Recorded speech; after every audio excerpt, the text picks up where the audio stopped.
"Mommy, can I have the blue crayon?" Emily whispered, tugging gently at my sleeve. I smiled, reaching into my purse for our restaurant activity kit, a special collection of quiet toys and coloring supplies I always carried to keep my kids entertained during family dinners. My name is Olivia, and at 35, I've mastered the art of dining out with 3 well-behaved children.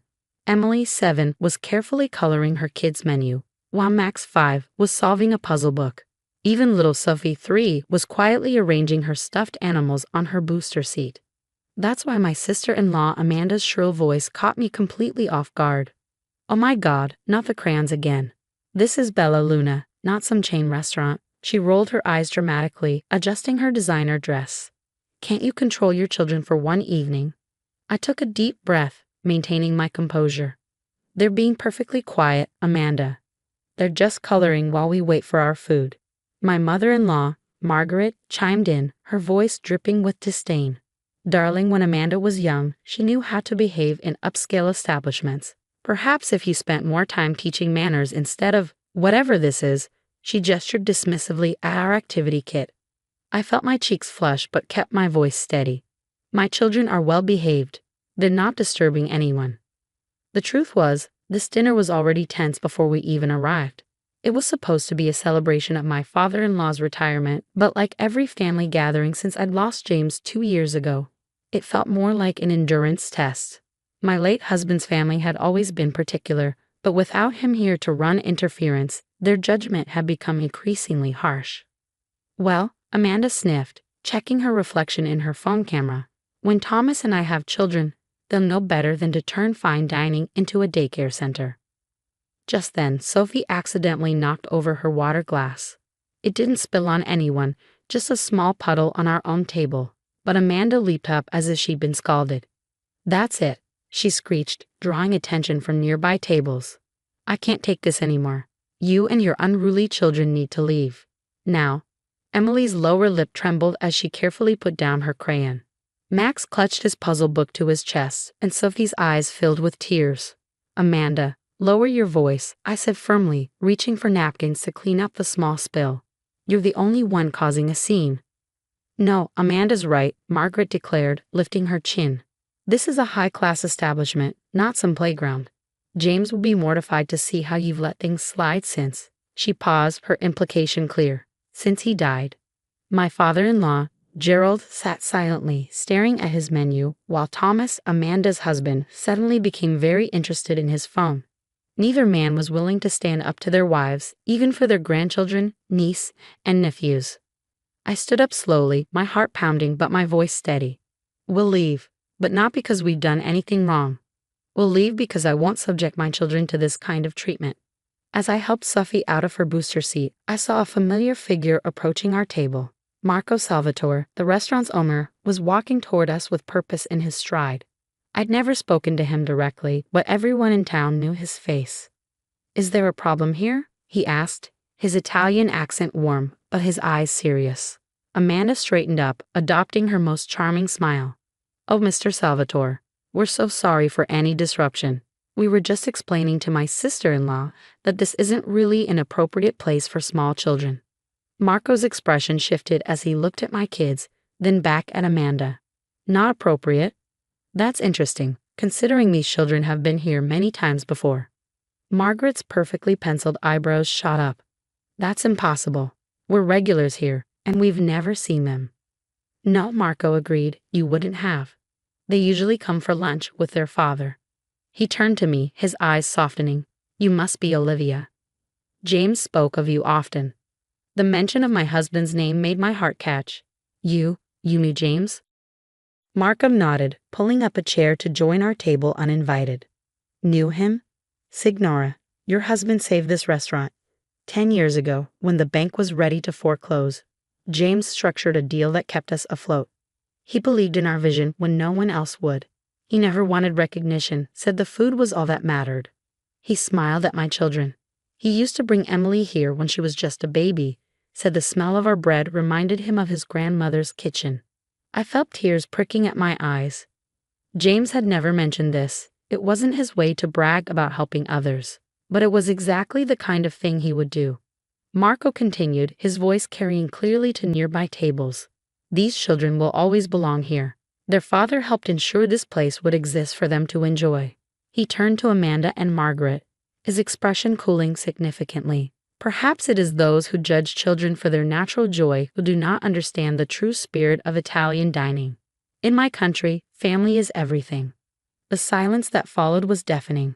Amanda's face had turned an interesting shade of red, while Margaret seemed to be having trouble maintaining her usual superior expression. Marco turned back to us, smiling warmly. Now I believe it's time for the special dessert course.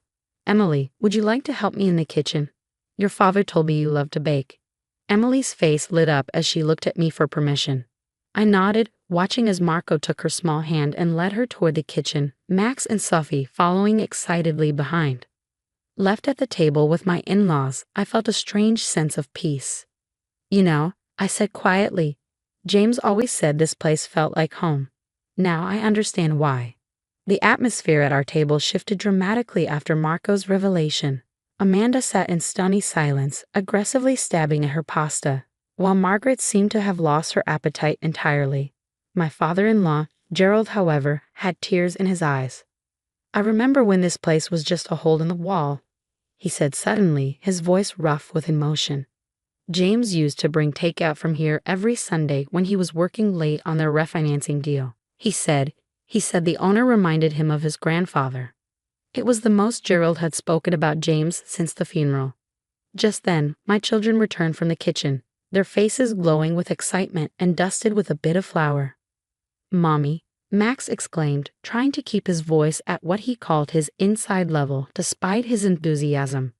Mr. Marco showed us how to make cannoli, and he has pictures of Daddy on his wall.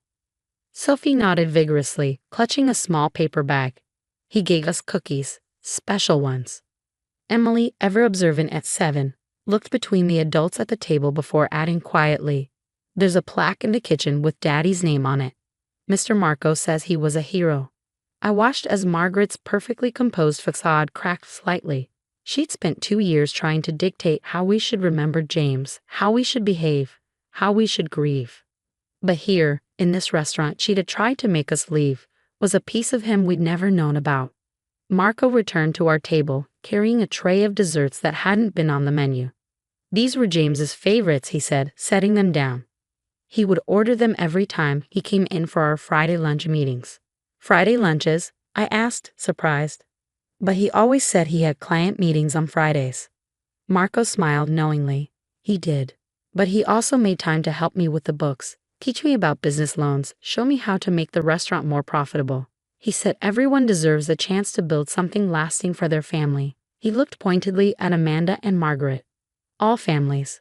Amanda shifted uncomfortably in her seat. I didn't know James was involved with this place.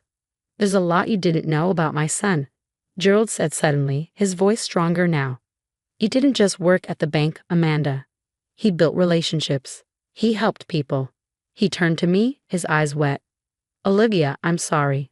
We've been so wrapped up in maintaining appearances, we forgot what James really valued. Margaret started to say something, but Gerald held up his hand, silencing her for perhaps the first time in their marriage. No, Margaret, enough. Look at these children, our grandchildren. They're not being disruptive. They're being curious, engaged just like their father was. Marco nodded approvingly before being called away to another table. As he left, a young waitress approached with a small, leather-bound book. Mrs. Harrison, she said, addressing me. Mr. Salvatore wanted you to have this. It's a collection of recipes your husband helped save when we digitize our systems. He wrote notes in the margins. I opened the book with trembling hands. There, in James's familiar scrawl, were little notes about each dish. Emily would love the chocolate in this, said one. Need to bring Max here when he's old enough to appreciate the tiramisu, said another. The last entry was dated just a week before the accident, Sophie's first birthday coming up. Maybe Marco will help me plan something special. He never got to, I started, my voice catching. But we can, Emily said firmly, sounding so much like her father it made my heart ache. Mr. Marco said we can come back anytime. He'll teach us all Daddy's favorite recipes. Thomas, who had been quiet throughout the evening, finally spoke up. Amanda, he said softly, I think we owe Olivia and the kids an apology. Amanda looked like she'd bitten into something sour, but before she could respond, something remarkable happened. Sophie, my youngest, walked over and placed her paper bag of cookies on Amanda's plate. Daddy always said sharing makes things better, she said with the simple wisdom of a 3-year-old. You can have my cookies, Auntie Amanda. The gesture seemed to deflate whatever argument Amanda had been building.